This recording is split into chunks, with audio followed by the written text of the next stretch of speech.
일단 몇 가지 이슈에 대해서 말씀드리겠습니다. 삼성전자가 1997년 이후 처음으로 메모리 반도체 감산을 공식 선언했습니다. 올 1분기부터 디램 공정 웨이퍼 투입을 줄였고요. 인위적 기술적 감산을 합하면 최대 15%가량 감산이 있을 것이라고 추정되는데요. 그래서 이것도 마찬가지로 지금 기준이에요. 지금. 일단 15% 정도를 줄였을 때 상황을 좀 더 지켜보고, 이게 좀 더 나빠지면 인적 자원을 해고한다거나 아니면 추가적인 감산을 한다거나, 그 다음에 지금 투자하고 있는 설비 투자를 잠깐 멈추는 거예요. 돈이 안 돌면 설비에 투자를 하는 게 아니라 잠깐 중단해서 좀 늦추는 거죠. 그래서 이제 감산 효과 같은 경우는 3분기부터 나타날 것이라고 전망이 나오고 있는데, 실적이 안 좋고가 나왔을 때 이 실적이 바닥일 수도 있는 거예요. 근데 문제는 뭐냐면 실적이 나쁜 쪽으로 갔어요. 근데 여기서 다시 원자리로 간다는 생각을 하시면 안 돼요. 나쁜 상태에서 이게 그냥 유지가 된다, 이렇게 생각할 수가 있어요. 그래서 일단은 감산을 하기 때문에 생산량을 줄입니다. 생산량을 줄인다는 것은 가격을 올리겠다는 의지거든요. 대신 판매량은 줄어요. 어쨌든 매출은 감소하고 매출이 예전처럼 회복되기는 어렵습니다. 그 다음에는 러시아의 우크라이나 침공으로 상승했던 에너지 가격은 하락하고 있는데 식품 가격은 계속해서 오르고 있습니다.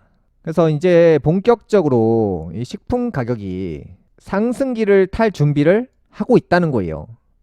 그래서 본격적으로 이제 화폐 가치가 하락하고 물가는 더 올라가는 기이한 현상이 나온다는 거예요. 물가 같은 경우도 가격이 상승한 품목이 86%에 달합니다. 이렇게 잘 보시면 물가가 5% 3% 올라간다는 그런 뉴스들을 보시잖아요. 그런데 실제 물가는요, 1년에 20%에서 30%씩 올라가고 있어요. 실제 물가는. 여러분들이 갑자기 아파트 관리비를 내시는데 5% 올라가는 걸 보셨나요? 아니잖아요. 30%가 올라가고요, 40%가 올라가요. 발표되는 자료 대비해서 실제 물가는 더 많이 올라가고 있어요. 그래서 내 월급은 300만 원에서 올라간 게 없는데 물가는 왜 30% 40%가 오르지? 이런 현상이 나오고 있습니다. 요즘 최근 들어서 또 유행하는 게 런치플레이션입니다. 1,000원으로 아침을 해결할 수 있는 오픈런이 인기인데요. 여러분들이 만약에 요식업을 하신다면 이런 트렌드들을 읽으시면서 적자를 감수하고라도 우리 가게를 홍보하는 거예요. 이렇게 1,000원에 팔면 남는 게 없을 거라고 생각하잖아요. 근데 여기에 이제 방문하는 사람들이 와서 인스타나 페이스북에다가 여기 맛있더라, 아침에 1,000원이더라. 근데 사람들이 아침에만 오겠냐고요. 점심에라도 가고 저녁에도 갑니다. 요식업 하시는 분들이 이런 노력을 안 하기 때문에 돈을 못 버는 거예요. 당장에 내가 손해보는 것만 생각하고 저걸 손해보는데 왜 해? 인건비도 비싼데 왜 해? 이런 생각들을 하니까 발전이 없는 거거든요. 이 마진 계산을 했을 때 이 광고비라는 항목을 지금 같은 시기에는 공격적으로 역발상을 해서 투자를 하면 이 어려운 시기도 쉽게 극복할 수 있다는 거예요. 현재 우리나라 기업들 몇 퍼센트가 66%가 적자고요. 이게 무슨 말이냐? 이제 기업의 66%는 성과금이나 상여금이 나갈 수가 없다는 거예요. 그나마 안 자르면 다행이죠. 그래서 이 문제가 갈수록 더 심각할 예정이고요. 원자재 가격이 계속 올라가는 만큼, 금리가 올라가는 만큼 결국에 이제 물가가 고공행진을 할 것이기 때문에 앞으로 더 상황이 나빠지면 나빠졌지 좋아질 건 없습니다.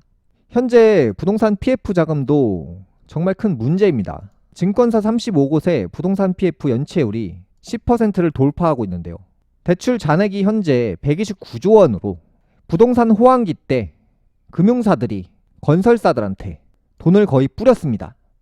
그런데 건설사들이 휘청거리니까 돈을 안 갚습니다. 그 모든 문제를 증권사나 금융권에서 떠안게 될 것인데 함께 쓰러진다는 거죠. 그래서 금융권들이 작년 같은 경우 최대 실적이라는 뉴스를 많이 보셨을 거예요. 제가 늘 말씀드리지만 최대 실적이란 얘기가 가장 위험한 순간이에요. 이 모든 기업들은 늘 그래요. 가장 잘 될 때가 좋아 보이지만 정점기에 다다르면 더 이상 올라갈 곳은 없고 오직 내리막만 있는 거예요. 그래서 이제 삼성생명 같은 경우도 이제 보험금을 받아서 그 돈들을 운영하잖아요. 뭐 국채를 사거나 증권사에 맡기거나 특정 뭐 부동산 자금으로 뿌리잖아요. 뭐 삼성생명에서 삼성보험에서 예를 들어서 담보대출을 막 해주잖아요. 돈을 굴릴 데가 없으니까. 그래서 이제 예를 들어서 이제 최대 실적이 나온다고 해서 좋은 게 아니라 최대 실적 다음에는 어떤 현상이 나오는지를 보셔야 돼요. 오직 떨어지는 일밖에 없다. 여러분들이 등산을 해서 고지까지 갔습니다. 정상까지. 그럼 여기서 더 올라갈 데가 있냐? 없다는 거예요. 내리막만 있는 거예요. 제가 삼성전자를 9만전자 고점 내리막만 있을 것이다 라고 말씀드린 이유가 이런 맥락인데, 재무제표만 보더라도 삼성생명 같은 경우 올해부터 재무제표가 반토막 날 가능성이 매우 높습니다. 대략 작년 기준 매출이 40조 원에서 올해 예상치가 대략 18조 원인데요. 이런 식으로 박살나는 기업들이 한두 군데가 아니라는 거예요. 매출이 2010년 전으로 돌아가는 거예요. 모든 기업들이. 그래서 제가 말씀드리는 게 기업들의 가치가 2010년 이전으로 돌아간다는 거예요. 게다가 대출을 그만큼 많이 뿌려놨는데 그 원금들이 회수가 안 됐을 때 대출 받은 사람들이 파산을 많이 할 것인데 그 모든 손실을 증권사나 보험사 같은 곳에서 떠안게 되는 거예요. 그게 적자라는 거죠. 그래서 이제 금융권들은 자기 자본이 예를 들어서 10조 원이라고 가정을 합니다.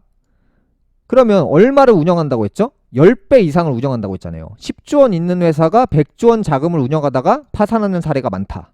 레버리지를 많이 쓴다고 했잖아요. 금융사, 증권사, 보험사들이.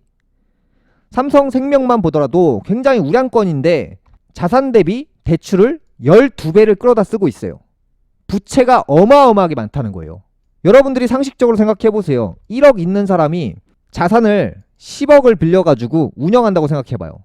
만약에 여기서 10%만 하락해도 1억이 그냥 증발하는 거예요. 기업들이 왜 몰락하고 무너지냐면 레버리지 때문이에요. 무리한 자금을 사용해서 그게 하락했을 때 방어가 안 된다는 거예요. 자기 자본으로만 운영하면 위험할 게 없습니다. 그런데 기업들도 개인들하고 똑같아요. 많은 돈을 벌고 싶기 때문에 레버리지를 정말 많이 끌어다 써요. 근데 그게 무너졌을 때 상상을 초월한다는 거예요. 그 다음에 이제 법원 경매 시장 같은 경우도 지금 난리가 났어요. 전국 아파트 경매 진행 건수가 현재 2,400건인데요. 전년 동월 대비 73%나 증가했다는 거예요. 지금 연체 폭탄이 터지고 있어요. 그 다음에는 이제 언택트 기업들이 본격적으로 몰락을 하는데요. 제가 이제 카카오 기업이나 네이버 같은 기업이 앞으로 비전이 없다고 늘 말씀드린 이유가 이제 예를 들어서 쉽게 얘기해 볼게요. 이제 이용자가 10명이 있다고 가정합니다. 처음에는 카카오를 이용하고 네이버를 이용하고 뭐 페이스북을 이용하고 인스타그램을 이용합니다. 그 다음에 뭐 옥션을 이용합니다. 아마존을 이용하죠. 알리바바를 이용해요. 그런데 사용자 수가 제한적이에요. 한정적이에요. 여러분들이 보시기에 온라인 관련 기업들이 매일매일 생겨나고 있어요. 유튜브가 있죠. 뭐 K카가 있죠. SK엔카가 있죠. 이게 뭐죠? 한정되어 있는 인원을 가지고 많은 기업들이 나눠 먹기를 하고 있다는 거예요. 지금은 포화 상태. 우리 동네 치킨 가게가 1개가 생깁니다. 처음엔 잘 돼요. 2개가 생깁니다. 잘 돼요. 5개 잘 됩니다. 10개 맥시멈이죠. 그런데 그것도 모자라서 너도 나도 온라인 어플리케이션을 만들어서 광고를 합니다. 뭐 배달의민족이나 당근마켓이나 뭐 중고나라나 가면 갈수록 온라인을 사용할 수 있는 양은 정해 있는데 인구가 정해 있잖아요. 업체는 계속 늘어난다는 것은 결국에 매출은 하락한다는 거예요. 그래서 비전이 없다는 거예요. 이런 기업들은 역발상으로 바라보셔야 돼요. 그러니까 지금 같은 경우는 제가 봤을 때는 경기 하락기, 경기 침체기가 본격화되면 이제 진짜 바이오 말고는 없어요. 뭐 제약이나 경기 침체 방어주죠. 그래서 원래 주식은 꿈을 먹고 크잖아요. 매출의 근거가 없어야 돼요. 성장의 근거가 없어야 돼요. 어디까지 성장할지 알 수가 없어야 돼요. 그런 기업들이 엄청나게 크거든요. 가치 부여가 되면 안 돼요. 그래서 이제 바이오 같은 경우는 뭐 매출이 지금 이렇게 쭉 떨어졌기 때문에 이제 기업의 가치가 막 90%, 80%막 이렇게 떨어졌잖아요. 바닥을 쳤다는 것은 뭐죠? 오직 올라갈 길밖에 없다는 거예요. 오직. 여기서 더 나빠질 게 있나요? 근데 반대로 제조업들은 작년 기준으로 예를 들어서 최대 실적, 최대 매출, 최대 판매량 다 찍었어요. 산 꼭대기라고요. 그래서 삼성전자 같은 경우도 영업이익이 95% 하락했잖아요. SK하이닉스는 막 매출이 반토막 나버렸잖아요. 그래서 이제 정점에 간 종목들을 보지 마시고 땅굴 파고 들어간 종목을 보세요. 올라갈 수밖에 없는 그런 종목들을. 그래서 금일 방송은 여기까지 하겠고요. 다음 시간에 뵙겠습니다. 감사합니다.